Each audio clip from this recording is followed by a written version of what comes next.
வணக்கம். இன்றைய கல்வி கதவு உங்களை அன்போடு வரவேற்கிறது.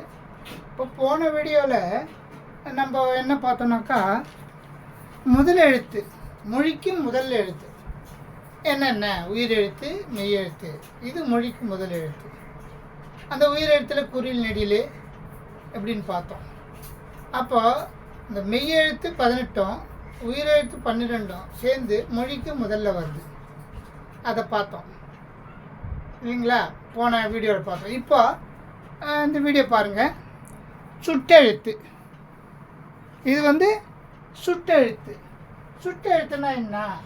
அ, இ, உ, இது மூணும் சுட்டெழுத்து. இது எப்படி வருதுன்னு பாருங்கள்.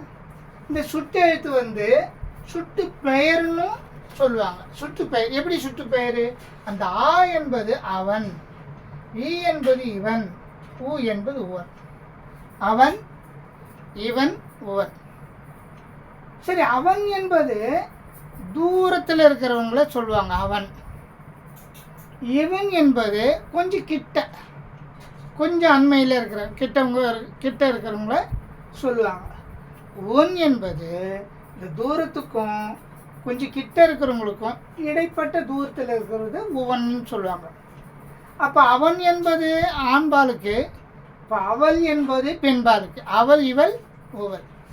இன்னொன்று, இந்த சுட்டெழுத்தில் உவன், உவள் இது மறைஞ்சி போச்சு. இது மறைஞ்சிடுது. எப்பவுமே 2 சொற்கள் 3 சொற்கள் இருந்ததுன்னா அது இன்னும் அவங்க காலப்போக்கில் ஏதோ ஒரு சொல்ல வரைக்கும் பிடிச்சிக்குவாங்க. அதை மறைஞ்சிடும், மறைஞ்சி போயிடும்.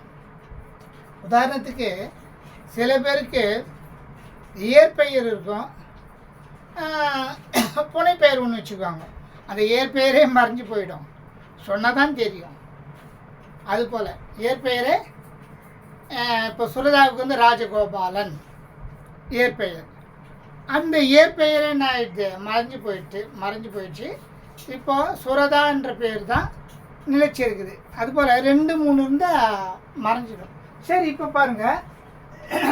சுட்டு பெயர், இந்த சுட்டில் அகச்சுட்டு, புறச்சுட்டு. அகச்சுட்டு, புறச்சுட்டு. இப்போ அகச்சுட்டுனா எப்படி? அவன், இவன், உவன், இதெல்லாம் அகச்சுட்டு, அகச்சுட்டுன்னு சொல்லுவாங்க.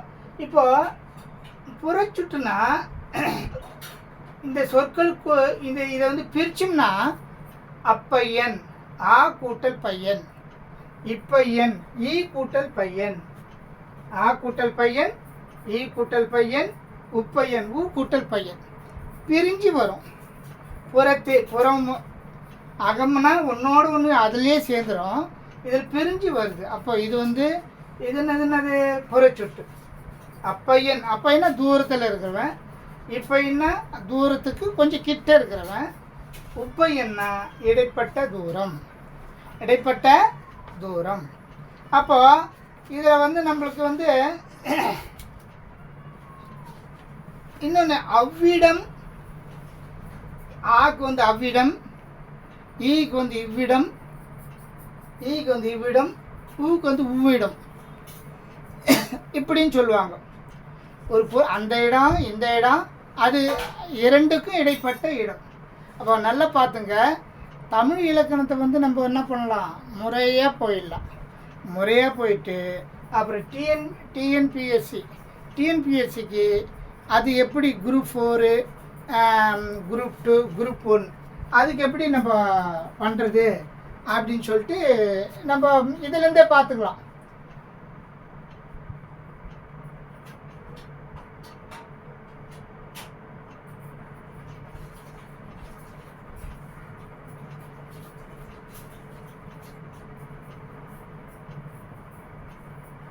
இதுலேருந்தே டிஎன்பிஎஸ்சியில் இதுலேருந்து தான் வரும். நம்ம இலக்கணத்தை முறையாக படிச்சிட்டோம்னா அதுக்கப்புறம் டிஎன்பிஎஸ்சியில் எப்படி பார்க்குறாங்கன்னு சொல்லிட்டு டிஎன்பிஎஸ்சி கொஸ்டின் பேப்பரில் நம்ம ரெஃபர் பண்ணும்போது நம்மளுக்கு ஐடியா வந்துடும். ஆனால் நம்மளுக்கு ஜென்ரலாக அந்த இலக்கணம் எப்படி வருது, அந்த இலக்கணத்தை முறையாக வரிசைப்படி போயிடலாம். இப்போ அந்த காலத்தில் என்ன பண்ணாங்க?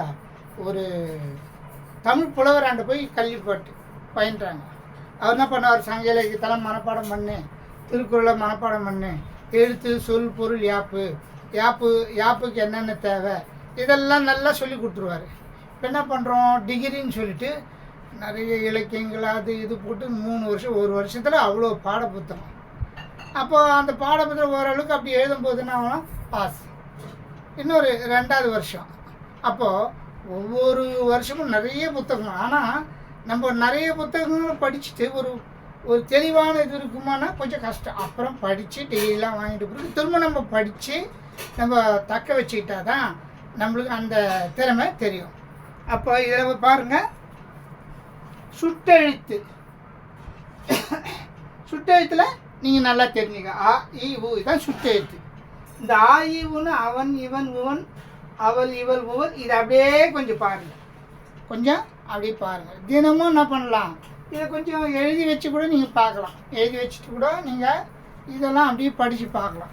சும்மா நம்ம வந்து கேஷுவலாக நம்ம இயல்பாக போகலாம். இப்போ சில பேருக்கு ரொம்ப திறமைசாலிங்களாக இருக்கிறாங்க, அவங்க நிறைய இது பண்ணுவாங்க.